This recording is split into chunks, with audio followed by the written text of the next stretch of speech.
Good morning. Today we're going to discuss goldenrod. Most people think of it as an invasive weed. As you can see here behind me, we've got a small patch here. Typically grows in fields and things like that. You can see it all over the place. A lot of people mistakenly think that it is similar to ragweed, and that they're allergic, that causes their sinuses and all to go up. But this plant is literally pollinated. It has to be insect pollinated, and it's great for your pollinators in your area and stuff. Your locust borer, your bees, butterflies, all sorts of things that actually pollinate this. You would literally have to stick your nose straight to the little flowers in order to get the pollen in. Now, one of the ways that you can identify it is, of course, that there's each of these little ends that you see. Let me bring it closer. Are just covered up with little itty bitty yellow flowers. It's got a very nice aroma. The leaves, if you break them and smell them, they have a very unique smell as well. Depending on the variety, it can be anything from almost like a balsam smell, with a little bit of like sea breeze, sea air, salt mixed in. But now there are poisonous lookalikes, so you need to make sure that you identify it properly. I really like the unique smell. It's very nice. This has a lot of health benefits. You can actually use it for sinus issues, cold and flu. You can make teas for that, herbal tea out of it. You can also use it to help treat urinary tract infections. You can also make tinctures and infused oils out of it. But there are a lot of health benefits. I'll actually link a bit more of them.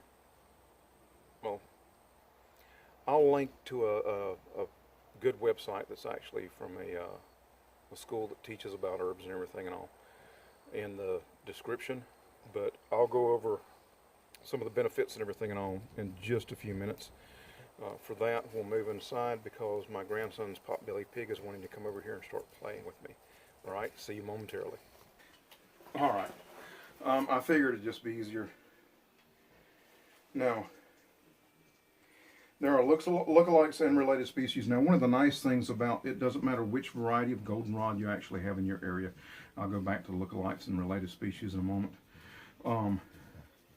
It doesn't matter which variety that you have in your area because all of them can be used medicinally.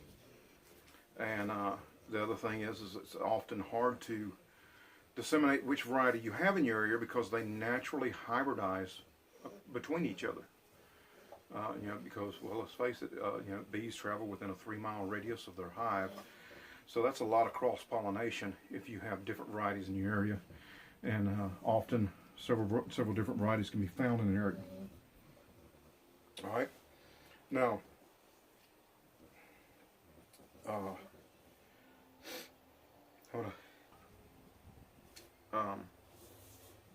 goldenrod is part of the aster family,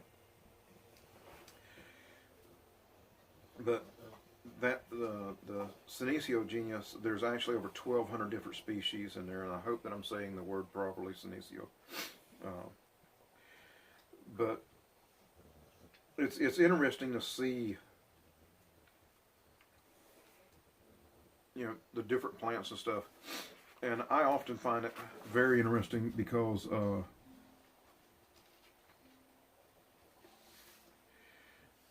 lot of times, yes, Kitty, this is our outdoor cat.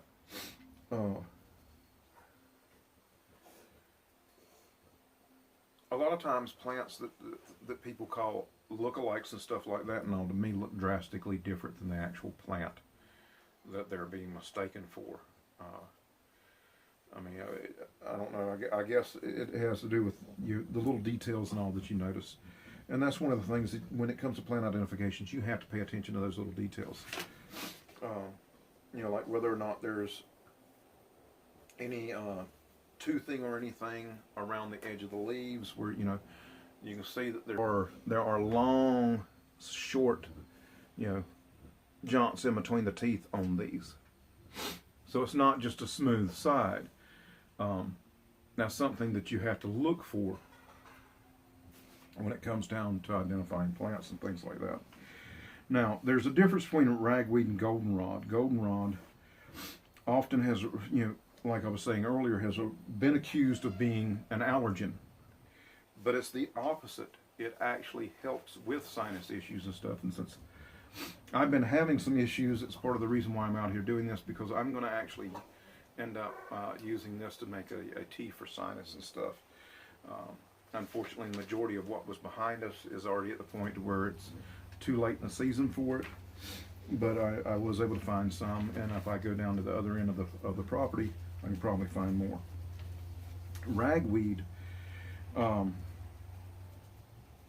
it has little green flowers which are easily overlooked, but you know, where goldenrod has these beautiful golden yellow flowers, and you can actually even use the flowers to make a bright yellow dye. If you're interested in looking that up and learning how to do that. You know, it's one of those things that most people don't think about. Now, you can dry the flowers, hang them up, and you know, take a clump of these, hang them up, put them together, hang them up, and dry them out in your kitchen, or you know, a place that's you know, not overly hot, not overly cold or anything at all. Depends on how much you cook in the kitchen, how low you hit the ceiling and all this, but and let them dry out that way. Or you can put them in a dehydrator, which is probably what we're going to do. We're going to toss some in the dehydrator. We've also been doing some camellias and things like that as well. And I'll discuss the camellia bushes and flowers in a future video.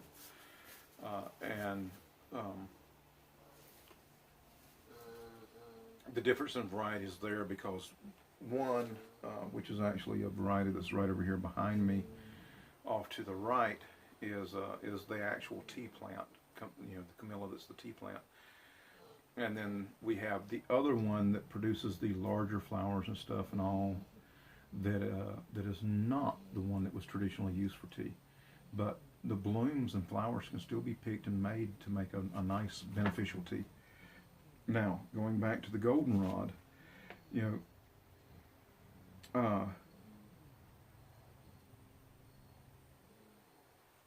know, you can actually make vinegars for seasoning and stuff and all with goldenrod. You can infuse it in the honeys and things like that. Goldenrod and the varying species of it actually grows from zones 3 to 9.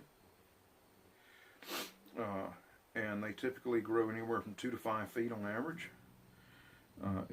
It does spread aggressively because it spreads on runners.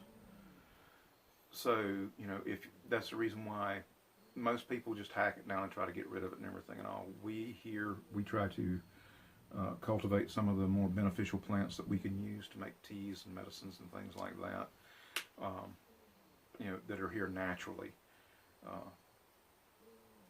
Wild edibles and things along those lines are important for us to know, and we have done lots of wild edibles that we've supplemented into our foods and stuff like that, and we'll go over some of those in future videos as well. This is kind of an introductory video, and I know I'm rambling a bit, and I apologize for that, but while I do know that goldenrod is beneficial and stuff, you know, it's kind of hard to go into a lot of the actual things and all. You know, the part used is the actual flowers. You can also use the leaves. You can do it in teas, tinctures, vinegars, infused honeys, syrups, even a mead, elixirs, cordials, and even a homemade soda. So that would be kind of interesting. One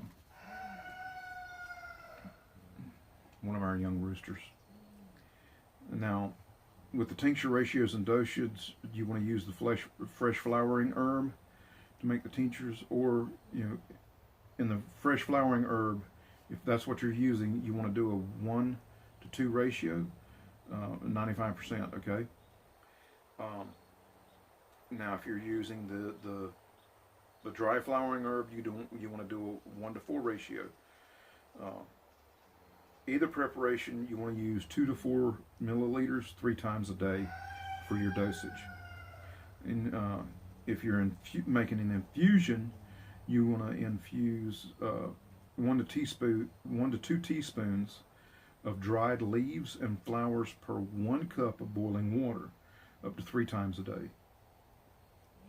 Now, it is a diuretic, so it does have it tends to be a drying beverage, because it's going to make you urinate more, and that's where that kind of does help certain weights at certain times and all with urinary tract infections, stuff like that. But so you want to take that into effect if you're a person that's prone to not getting enough fluids in and staying hydrated well. Then that's something you want to think about. It's an anti-inflammatory and antimicrobial. It's also an astringent. It's carminative. It's vulnerary, and it's diaphoretic. Now, this was traditionally used by Native Americans, and that's where we gain most of our medicinal uses and information from. Now, they used it in a variety of recipes to treat a variety of ailments, both topically and internally. So, those are things that you want to take a look at. And I would recommend that you look up recipes and stuff yourself. The website that I will have down in the link will actually have a lot of good information and everything and all, and service school, and of course they have a disclaimer, and much like what I'm about to say right here, I'm not a doctor. I do what works for me, and I do my research on it.